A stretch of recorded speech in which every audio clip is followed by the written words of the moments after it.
it was a tough moment, but I think also one that came with hope because, of course, Harry and Meghan are moving into a new chapter that will hopefully give them the life that they want. Hi, my name is Katie. I'm a news producer for Access Hollywood.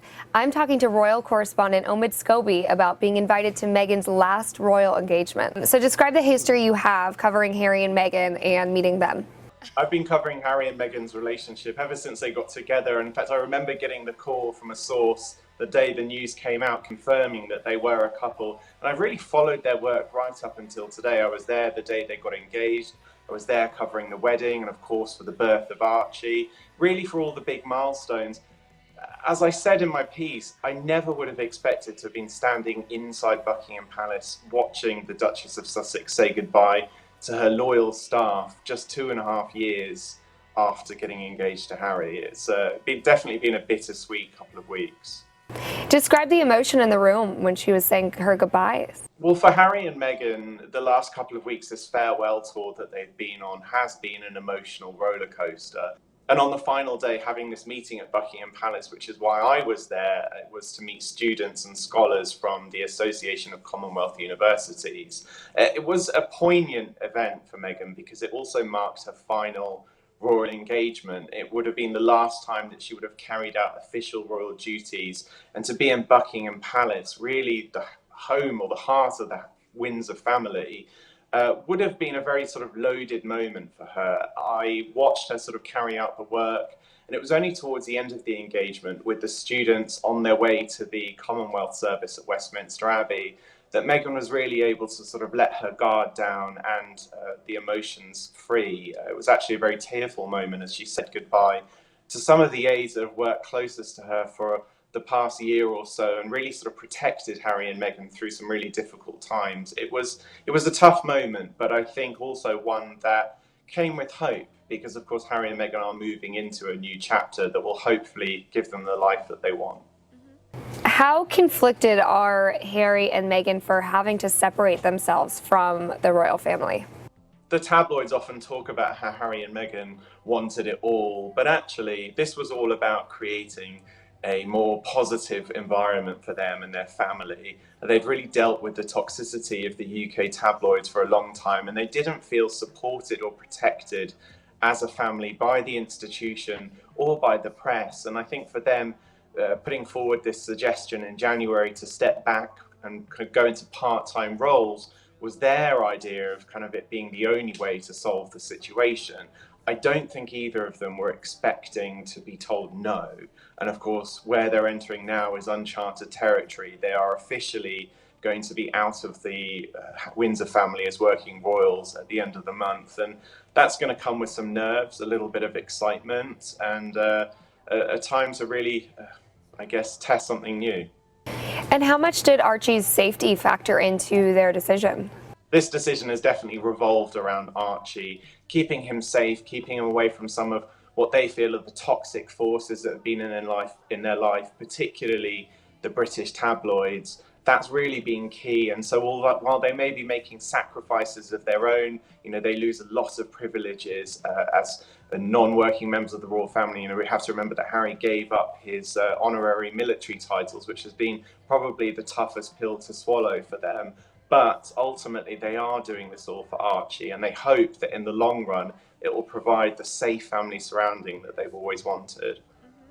All right, so, speaking of Monday, how were you invited to attend Meghan's last royal function? I was one of 3 journalists invited to Buckingham Palace for Meghan's final engagement.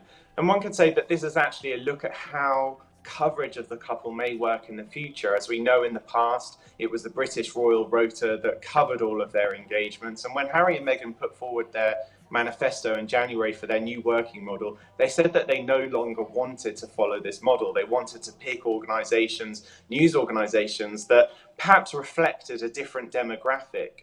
In fact, it was at the ACU, the Association of Commonwealth Universities meetings, that I was speaking with the president there, who said that having coverage in an outlet like Harper's Bazaar is something that they couldn't have reached before. It goes out to a completely different demographic. And I think with them really focused on a younger generation of royal followers, the British papers are perhaps slightly out of date. Okay, so if you could describe briefly what her last royal engagement was. Well, Monday, just before the Commonwealth service marked Meghan's last engagement, it was at Buckingham Palace, and she has 4 patronages, and these 4 patronages will actually come forward with her into her new chapter. The engagement I was there for was with scholars from the ACU, the Association of Commonwealth Universities, and they'd all gathered to talk about how they're helping tackle some of the issues that the world faces today. And Meghan was really engaged. She came in the room, she knew exactly who everyone was and what they were studying. And I think it's that attitude towards the work that the royal family is really going to miss, because as it was pointed out to me by one of the staffers, she's not there to just shake some hands, have a cup of tea and go home. It is really about doing the work, keeping in touch with the charities, in between these engagements. And, it's that work ethic that will really leave a huge void in the royal family. And how fitting was it for Meghan that meeting these students was her last duty? I think it was really fitting for Meghan to have met these scholars for her last engagement.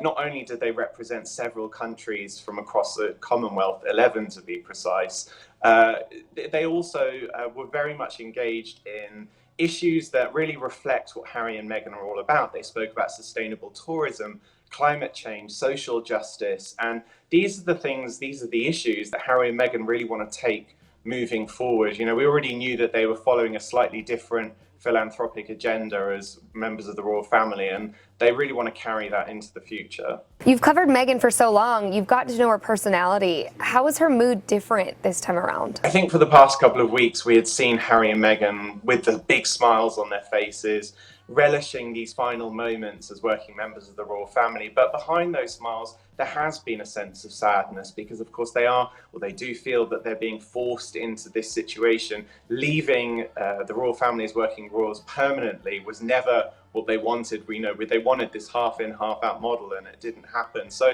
there was a sense of sadness. And I think on the final engagement that I was there with Meghan for, it was more difficult than ever, I think, to keep that guard up. And in fact, when the students left the room, we really saw her sort of bare her emotions. And when she said goodbye to her staff, there were tears, there were hugs.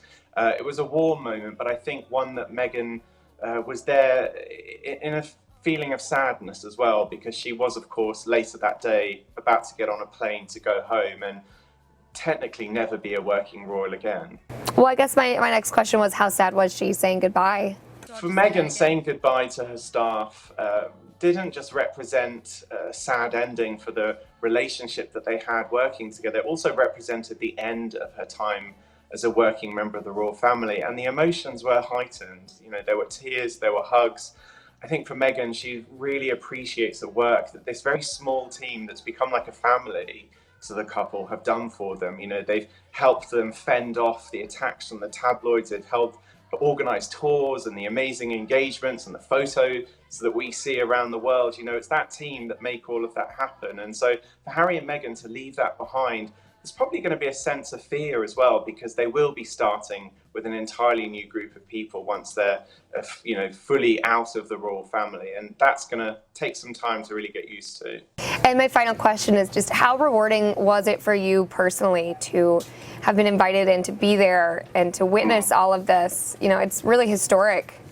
Yeah, having followed the work of Harry and Meghan for a few years now, it was definitely an emotional moment for me as well, seeing Meghan say goodbye to her staff for the final time. I also gave her a hug before she left. It's always a weird relationship between the royal correspondent and the principal themselves, but I feel like I really got to know them over the last couple of years, and I'm very excited about the work that they have to do in the future. I certainly will be there covering that moving forward. They are still members of the royal family. They may not be senior working royals anymore, but I think the interest with them as the Duke and Duchess of Sussex will never end.